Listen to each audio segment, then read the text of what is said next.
سلطانی هستی حرامم باشد تا شده ام از لطف ساقی پاسبان میخانه. مرا بیم از آفتاب گرم محشر کی باشد، پناه آورده ام تا بر سایبان میخانه. لازمه من چند بار این داستان رو گفتم، امشبم بشنوید. استاد بزرگوار حوزه علمی نجف که در قم نزیل بود و مدفون شد در جوار حضرت فاطمه معصومه سلام الله علیها، مرحوم آیت الله حاج سید عبدالکریم کشمیری رضوان الله تعالی علیه فرمود نجف تو محله حویش یه مسجدی بود، صبحها دعای ندبه بود. دقت کنید، میخوام برگردم به امیرالمومنین که چرا مولا تنها شد. الان چی؟ ما مدعیان چی میگیم؟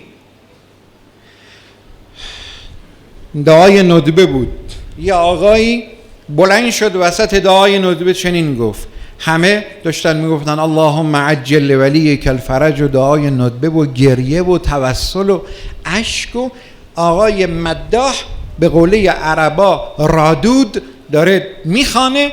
یه دفعه یه پیرمردی وسط مجلس بلند شد گفت آقا چی میگی؟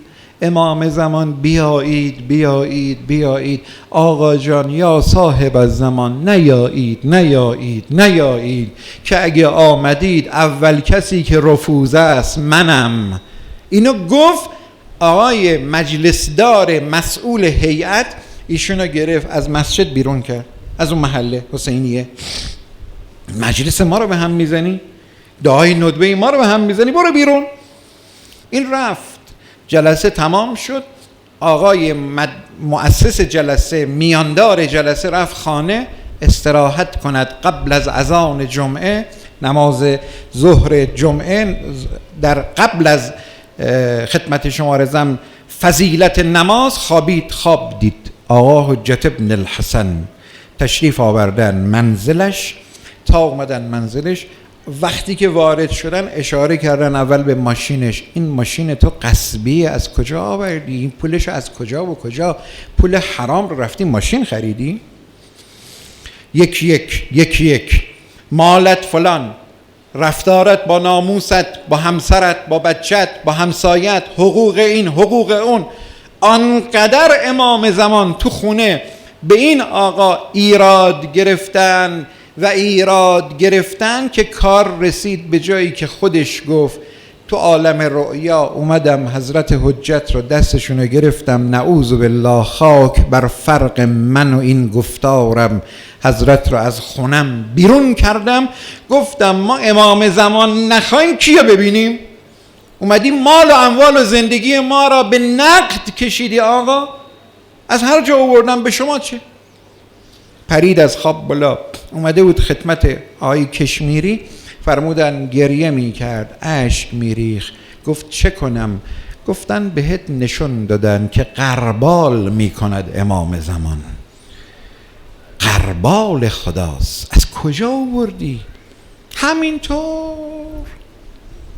اون زمان در زمان امیرالمومنین یه عده‌ای دیدن امیرالمومنین عدل مطلق است، گذاشتن کنار مولا را. یه عده‌ای گفتن امیرالمومنین مثل ماست. دلیل دوم، امیرالمومنین مثل ماست، چه فرقی میکند با ما؟ او بشر است، ما هم بشر. او اهل مکه و مدینه است، ما هم شهریشیم، مثل ماست. قیاس کردن، همون قیاسی که ابلیس قرآن سوره اعراف آیات 8 و 9 الی آیات 17 و 18 رو ببینید. سوره اعراف قرآن چی میگه؟ فرماد ابلیس قیاس کرد، شیطان رجیم قیاس کرد خودش را با آدم. خدایا به من میگی به آدم سجده کنم، آدمی که از خاک است، من از آتشم و آتش بر خاک برتری دارد. خلقتنی من نار خلقته من طین. برای چی من باید به این سجده کنم؟ در زمان امیرالمومنین همین مقایسه شد. گفت علی هم یک بشر است. بله بشر است، همه میدانیم بشر است، اما چه بشر؟ به سر زلفت شدم بی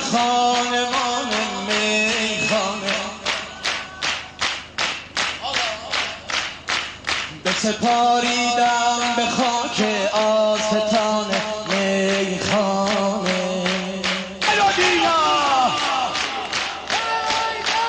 یار نازنینم حیدر، که میشه من بمیرم تا روی تو ببینم حیدر، روی تو ببین دل و دینم.